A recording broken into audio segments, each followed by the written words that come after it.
नमस्कार। शिवधी लोकगीत में आप सभी का स्वागत है। आज मैं आप लोगों को एक अवसान माता की कथा सुनाने जा रही हूँ जो मन को भावुक कर देने वाला है। आप लोग एक बार ज़रूर सुने और अच्छा लगे तो कमेंट में ज़रूर बताएं कि कैसा लगा आप लोगों को। एक ननद और भाभी थी। तो ननद को अवसानी माता पर बहुत विश्वास था और हर बृहस्पतिवार को वो सुहागिनों को न्योता देकर आती थी और दूधिया चबवाती थी। तो उनकी भाभी उनसे एकदम ऊब गई थी। बोल रही थी कि हमेशा ये हर बृहस्पतिवार को दूधिया चबवाती हैं, मेरा सारा धन खत्म हो जा रहा है। अपने आदमी से कहती हैं कि आप जल्दी से जल्दी इनकी शादी कर दीजिए और जितना भी हो सके गरीब से गरीब, जो सबसे गरीब हो, असहाय हो, उसी के घर इनकी शादी करना, नहीं तो उसको भी कंगाल बना देंगे। तो उनके भाई ने सुना और जो है शादी ढूंढना शुरू किया। फिर जो सबसे गरीब था उसी के यहाँ इनको शादी मिली और शादी करके जो है उनको भेज दिए और उनके साथ में कुछ भी नहीं दिए। शादी करके वो अपने ससुराल चली जाती हैं और इधर इनकी भाभी सोचती हैं कि चलो अच्छा हुआ वो चली गई, नहीं तो हर बृहस्पतिवार को जब आती थी और मेरा सारा धन अनाज जो है नष्ट होता जा रहा था। अब सुकून से हम लोग रहेंगे। वो उनकी शादी हो गई, वो अपने घर चली जाती हैं और अपने सासू माँ से कहती हैं कि अम्मा कल बृहस्पतिवार है और सुहागिनों को आप न्योता दे आइए और कल दूधिया चबवाना है।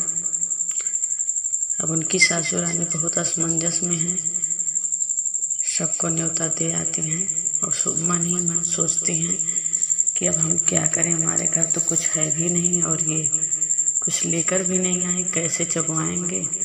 रात भर उनको नींद नहीं आती है। सुबह होता है तो कहती हैं अपनी बहू से कि बहू न्योता तो हम दे आए हैं, लेकिन चबवाएंगे क्या, हमारे घर में कुछ भी नहीं है। तब बहू रानी कहती हैं कि अम्मा जाकर आप देखिए तो कुछ न कुछ थोड़ा बहुत पड़ा ही होगा। तो धीरे धीरे कदमों से सासू रानी जाती हैं और जिस भी बर्तन में हाथ डाल रही तो भरा हुआ पड़ा है, चना है और चावल है और एक में गुड़ रखा हुआ था। अवसान माता की कृपा से सब कुछ उनका भंडार भर गया था और वो निकाल करके ले जाती हैं, दाना वाना भुजवा के ले आती हैं और आराम से जो है सास बहू मिल करके अवसान माता की दूधिया चबवाते हैं।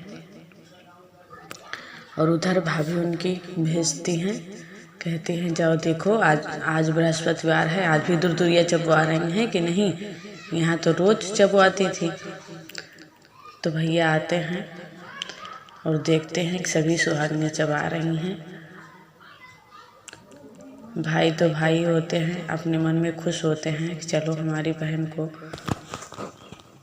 सुख की प्राप्त हुई, कम से कम उसके आने से इनके घर में बरकत तो हुई। मन ही मन खुश होते हैं और सुहागिनें जब चबा करके चली जाती हैं तो उनकी बहन आती हैं, भैया से गले मिलती हैं और उनको प्रसाद देती हैं। प्रसाद देकर कहती हैं कि भैया थोड़ा सा प्रसाद भाभी के लिए भी ले जाना। और जो है प्रसाद लेकर उनके भैया चले जाते हैं। खाना वाना सब खिला के तब भैया को भेजती हैं। इधर आते हैं तो डांटने लगते हैं अपनी पत्नी को, कहते हैं जैसी करनी वैसी भरनी, तुमने बहुत गलत उसके साथ किया, लेकिन उनका तो भाग्य ही चमक गया है। वो ठीक थी, माता पर उनको विश्वास था। माता जी के दूधिया चबवाने से किसी को कमी नहीं होती कभी, बल्कि उनका भंडार माता रानी खुद ही भर देती हैं। और धीरे धीरे इनके घर में जो है कंगाली छा जाती है और तब रोते हुए बोलती हैं कि स्वामी आप जाइए और हमारी ननद को एक बार से फिर घर में ले आइए। उनके जाते ही हम लोग इतने गरीब हो गए। हे अवसान माता रानी, आप जैसे उनका कष्ट काटे वैसे मेरा भी कष्ट काटे। जय माता दी। तब उनके भैया जाते हैं, अपनी बहन को ले आते हैं। दूसरे दिन बृहस्पतिवार पड़ता है और ननद और भौजाई मिल करके माता रानी की दुर्दुरिया पूजा करवाती हैं और फिर से वैसे ही जैसे पहले था उनके घर में धन धान्य से भर जाता है।